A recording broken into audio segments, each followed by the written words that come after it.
کہ دنیا کا سب سے قیمتی دولت اور قیمتی چیز علم ہے. سب سے قیمتی دولت علم ہے. علم سے انسان قیمتی ہوتا ہے. جہالت گمراہی ہے. جاہل ہونا نقصان دہ ہے. جاہل ایک اندھیری رات میں جو انسان بغیر ٹورچ کا ہوتا ہے کہ راستہ اسے سمجھ میں نہیں آتا ہے. نئی جگہ، نئی راہ، نئی راستہ، کہاں گڈھا ہے، کہاں کیا ہے، کچھ نہیں پتا نہیں. ٹورچ نہیں ہے، روشنی نہیں ہے، اب وہ کیسے چلے؟ یہ جاہل کی مثال ہے.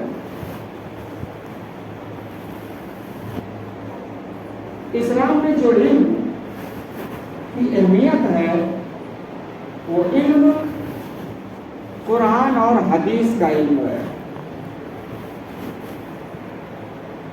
قرآن اور حدیث کا علم انسان کو کامیاب کرتا ہے.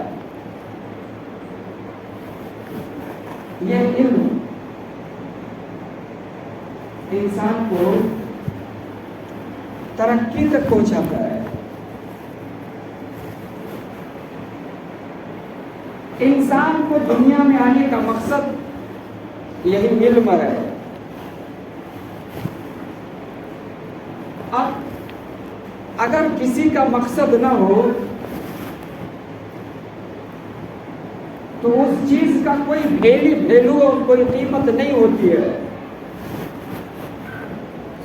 اس کی کوئی اہمیت نہیں ہے. جیسے یہ ٹیوب لائٹ جل رہا ہے، اس کا مقصد لائٹ پہنچانا ہے. اگر ٹیوب لائٹ نہیں پہنچا رہا ہے تو بیکار ہو گیا. کسی لائٹ نہیں. مقصد ضروری ہے. اور مسلمانوں کا سب سے بڑا مقصد دنیا میں آنے کا علم ہے. علم نہیں ہے تو بے مقصد ہے. وہ کسی لائٹ نہیں ہے. اسے پنکھے کا کام ہے ہوا دینا. پنکھا اگر ہوا نہیں دے رہا ہے تو کیا اس کو آپ دیدار کریں گے؟ وہ دیکھنے کے لیے نہیں ہے نا. اگر بننے کے لائق تو بنائیں گے، نہیں تو اس کو تھوڑے کھانے میں آپ بیچ دیں گے. تو انسان کا جو مقصد ہے، ہر چیز اپنے مقصد کی وجہ سے کامیاب ہے اور قیمتی ہے. اگر اس کا مقصد نہیں ہے تو وہ چیز اور وہ انسان قیمتی نہیں ہے. دنیا میں سب سے جو بڑا مقصد انسان لے کے آیا ہے وہ علم ہے. علم ہے تو حافظ ہے. علم ہے تو عالم ہے. علم ہے تو امام ہے. علم ہے تو ولی ہے. علم ہے تو صوفی ہے. علم ہے مفسر ہے. علم ہے تو کامیاب ہے. علم اور جہالت یہ گمراہی ہے. اچھا، کچھ لوگوں کو یہ بھی بات ہے اب کیا کریں حضرت، میری عمر تو 25 سال ہو گئی، 35 سال ہو گیا، کیا کریں؟ اس سلسلے میں آئیے ہم تلاش کرتے ہیں ہم سبوں کے نبی صلی اللہ علیہ وسلم کا کیا حکم ہے. مسلمان مرد ہو یا عورت ہو، علم دین حاصل کرنا فرض ہے. بولیے، علم دین حاصل کرنا فرض ہے، چاہے وہ مرد ہو یا عورت ہو. ہمارا سماج اور ہم اس پر دھیان نہیں دیے 30 35 40 سال سے. اس کا نتیجہ یہ نکلا کہ میری قوم کی بیٹیاں بچیاں گمراہ ہو رہی ہے، غیروں سے شادی کر لے رہی ہے، مرتد ہو جاتی ہے. کہتی اسلام کوئی فائدہ نہیں، سب کا خون برابر ہے، انسان برابر ہے.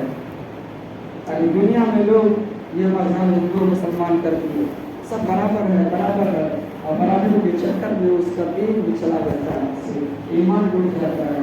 मुस्लिम कौम की बच्चियाँ गैरों के साथ जाए, वजह क्या है? इल्म दीन। कुर्बान जाए हमारे और आपके आका 1400 साल पहले उन्होंने ऐलान किया कि 100%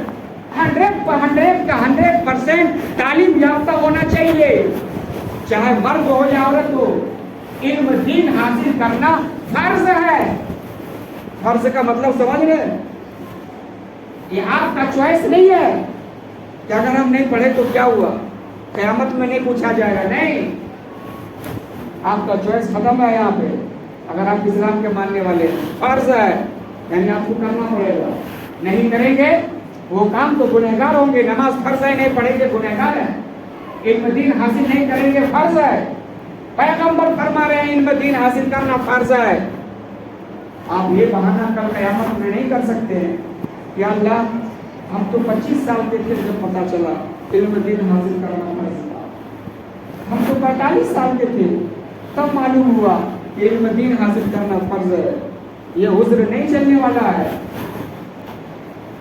100% तालीम याफ्ता होना जरूरी है, एजुकेशन होना जरूरी है। और उस एजुकेशन की जब मैं बात कर रहा हूँ तो सारी तालीम है, दुनियावी तालीम भी है, दीनी तालीम भी है, मगर अव्वल दीनी तालीम, बुनियादी तालीम जो फर्ज है हर नौजवान पर, हर मुसलमान पर, वो बुनियादी तालीम है। वो क्या है? ईमान क्या है? क्या कहने से, क्या ज़बान से निकल जाए कि ईमान खत्म हो जाएगा, हम काफिर हो जाएंगे, इस तालीम होना। नमाज के बारे में क्या फराइज हैं, क्या वाजिबात हैं, नमाज में क्या चीज छूटने से नमाज नहीं होती है, नमाज में क्या अरकान छूट जाने से सजदा सहव करना पड़ता है। ये बुनियादी चीज है। हम कैसे पाक होंगे? अगर नापाक हैं तो हम कपड़े कैसे पाक करें? अगर कोई इंसान का कपड़े में गंदगी लग गया तो क्या साबुन से धो देने से पाक हो जाता? नहीं होता है। उसका तरीका हमने नहीं रखा किया। जैसे गुस्ल करना फर्ज है, आप 50 बाल्टी से 1 घंटा पानी में नहा ले, पाक नहीं होंगे। गुस्ल का जो फर्ज है वो अदा करना होगा। इसी तरह कपड़ा भी पाक करने का एक वो है, जब तक आप वो अदा नहीं करेंगे, आप चाहे जितना पानी में डाल दे कपड़ा पाक नहीं होता है। तो ये हुआ बुनियादी कपड़ा पाक करने का तरीका। आप सुनिए, जब बात आ गई, पहले तो कपड़े में जो गंदगी है उसको दूर किया जाए और 3 मरतबा पानी में उसे निचोड़ा जाए। एक मरतबा आपने पानी में निचोड़ा, खंगाल करके अच्छा से, और पानी आपने फेंक दिया।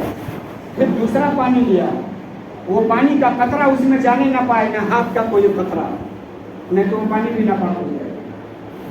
दूसरा पानी आपने लिया, फिर उसको 3 आपने मला मलने के बाद उसको निचोड़ करके निकाल दिया, वो पानी आपने बाल्टा से फेंक दिया। फिर आप नया पानी डाल दें, फिर उसको आप अच्छा से मल करके निचोड़ करके आप सुखा दिए। अब वो कपड़ा 3 मरतबा निचोड़ना जरूरी है गंदगी साफ करने के बाद, तब कपड़ा पाक होता है। जिस तरह नहाने के लिए 3 फर्ज हैं, कुल्ली करना, नाक में पानी डालना, अब पूरे बदन में पानी बहाना एक फर्ज है, तो इसी तरह कपड़ा पाक करने का, तो ये बुनियादी इल्म है, इसी को कहते हैं। मैं एक मिसाल देने के लिए मैं बता रहा हूँ, इन सब बातों का इल्म हासिल करना फर्ज है, ये जरूरी है। वाजिबात क्या है, फराइज क्या है?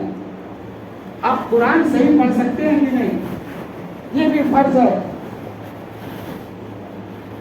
100% आपके घर में अगर बच्चे हैं, भाई हैं, तो 100% सब के सब तालीम याफ्ता होना चाहिए।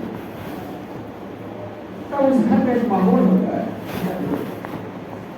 ये कोई माहौल आसमान से नाजिल नहीं होता है, कोशिश से होता है। ایسا نہیں کہ پیسے والے کریں گے، نہیں، غریبی میں بھی آدمی کر سکتا ہے۔ ارے مثال ہے، اسلام غریبوں میں آیا ہے اور غریبوں میں رہا ہے۔ وہاں تو کوئی فیسلٹی نہیں تھی، صحابہ کے دور میں کوئی فیسلٹی نہیں۔ صحابہ ہم لوگ تو معلوم ہوگا، ہم لوگ 30 سال پہلے کوئی فیسلٹی نہیں تھی ہندوستان میں، ہمارے جموئی میں کیا فیسلٹی؟ کچھ نہیں، نہ یہ پنکھا، نہ لائن، نہ کچھ بھی نہیں، کوئی فیسلٹی نہیں، نہ موبائل، نہ اتنی گاڑیاں، نہ اتنے سادھن، کوئی فیسلٹی تو نہیں تھا۔ مکسر میں مسالہ پیسنا، کوئی فیسلٹی نہیں۔ 30-40 سال پہلے تو آخر لوگ ادا کرنے والے ادا کر رہے تھے،